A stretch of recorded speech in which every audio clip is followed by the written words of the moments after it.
सुप्रभात बच्चों। आज हम आपको अगला पाठ पढ़ाने जा रहे हैं। कविता का नाम क्या है? कांटों में राह बनाते हैं। पते क्या है? कांटों में राह बनाते हैं। और इस कविता के कवि कौन है? रामधारी सिंह दिनकर। आपको बता दूं बेटा कि रामधारी सिंह दिनकर ने गद्य और पद्य दोनों चीजों में महारत हासिल की।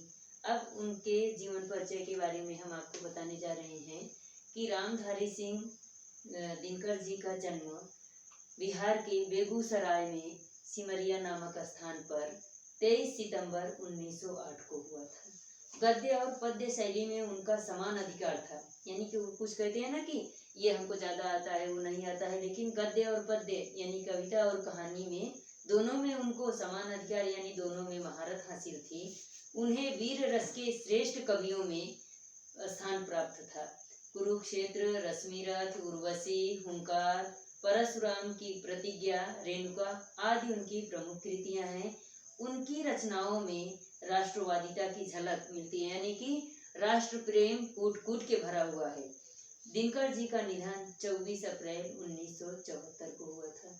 बता दो बेटा कि उनकी कविता भी पढ़े तो ऐसा लगता है कि हम एक काम कम करें, लेकिन देश के बारे में, देश के हित के बारे में, राष्ट्र के बारे में हमें जरूर कुछ मानव तन मिला है, तो देश के बारे में हमें कुछ करके ही जाना चाहिए। और हमारे सामने बहुत सारे वीर पुरुष हैं, महापुरुष हैं, उदाहरण के रूप में हम उनको ले सकते हैं। उनकी जिस तरह से उन्होंने हमारे देश के बारे में काम किया, हम उस तरह से कर सकते हैं। जैसे कि आप लोग देख ही रहे हो कि इस महामारी के दौरान में मोदी जी यानी हमारे राष्ट्र देश के पीएम यानी प्रधानमंत्री जी एक एक काम कितने ध्यान पूर्वक कर रहे हैं। हम मोदी जी के जैसा कर तो उतना काम तो नहीं कर सकते, लेकिन हम अपने पास पड़ोस में, अपने घर में हम कुछ न कुछ काम कर सकते हैं। चलिए देखिए, कांटों में राह बनाते हैं ये कविता। इसमें बताया गया है कि मनुष्य अगर हिम्मत कर ले तो कठिन से कठिन, अगर मनुष्य के अंदर हिम्मत है, कितना भी कठिन काम हो हम उसे आसानी से कर सकते हैं। कितनी भी बड़ी मुसीबत हो, उस मुसीबत का हम सामना कर सकते हैं। इसी भाव को दर्शाती है यह कविता। आइए प्रेरणा और जोश देने वाली इस कविता को हम पढ़ेंगे ध्यानपूर्वक। बच्चों, जब इस कविता की पंक्तियां हम पढ़ेंगे तो उससे हमें सीख मिलती है कि हमें क्या करना चाहिए।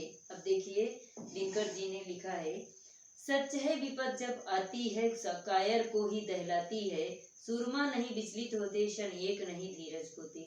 देखिए बेटा, जब हमारे ऊपर विपत्ति आती है तो जो कायर रहते हैं, जो बुज़दिल रहते हैं कि वो विपत्ति का सामना नहीं कर सकते, वो डर जाते हैं कि अरे ये इसका हम सामना नहीं कर सकते, हम पहले टूट गए, ये हो गया वो गया। लेकिन अगली लाइन में, अगली पंक्ति में कवि ने क्या लिखा है कि सूरमा नहीं विचलित होते, क्षण एक नहीं धीरज होते। जो वीर पुरुष रहते हैं, जो महान पुरुष रहते हैं, वो एक पल के लिए भी, एक क्षण के लिए भी अपना धीरज नहीं खोते।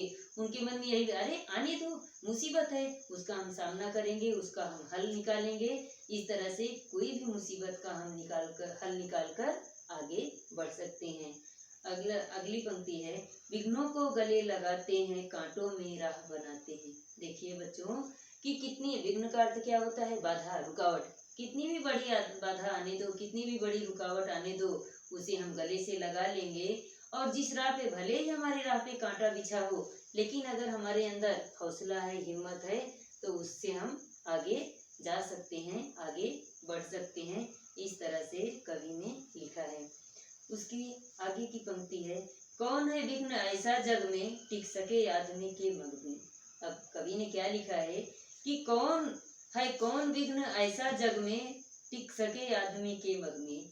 ऐसी कौन सी बाधा है, ऐसी कौन सी रुकावट है कि जो इस दुनिया में है, और वो हमारे जैसे व्यक्ति, अगर हमारे रास्ता में कोई भी बाधा आती है, अगर हमारे अंदर हिम्मत है, उसे पार पाने की ताकत है, तो कोई भी ऐसा विघ्न नहीं है जिसका हम उपाय ना निकाल सके, जिसका हम हल ना निकाल सके।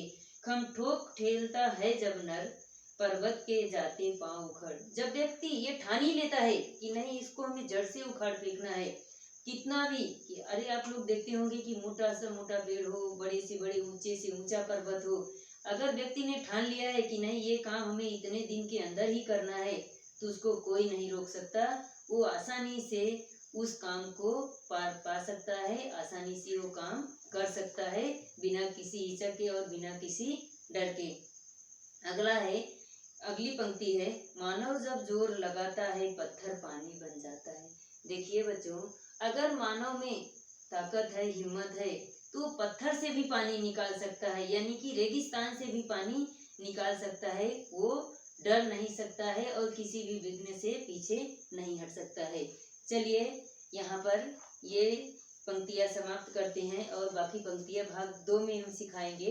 प्रश्न ये आप लोगों को पीएच के रूप में ये दिया जा रहा है। पीएच है बेटा शब्दार्थ। विपत्ति का अर्थ क्या होता है? मुसीबत। कायर का अर्थ डरपोक। सुरमा का अर्थ क्या होता है? वीर। और उसके बाद विचलित होना का अर्थ क्या होता है? डगमगाना। विघ्न का अर्थ क्या होता है? रुकावट। मग का अर्थ क्या होता है बच्चों? मार्ग या रास्ता। प्रखर का अर्थ क्या होता है? तेज।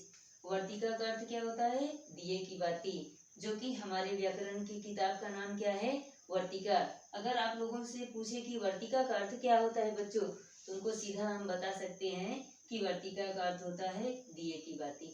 तो बच्चों ये पीएच आप लोग आपके नोटबुक में लिख लेना और कविता कंठस्थ कर लेना। कंठस्थ का अर्थ क्या होता है? भली भांति याद कर लेना। किताब में जो पंक्ति न समझे वो पूछ सकते हो, या मीनिंग में जो अर्थ न समझे वो आप लोग बेझिझक पूछ सकते हो। यहीं पर ये पाठ, आधा पाठ इसका भाग 1 समाप्त होता है। धन्यवाद।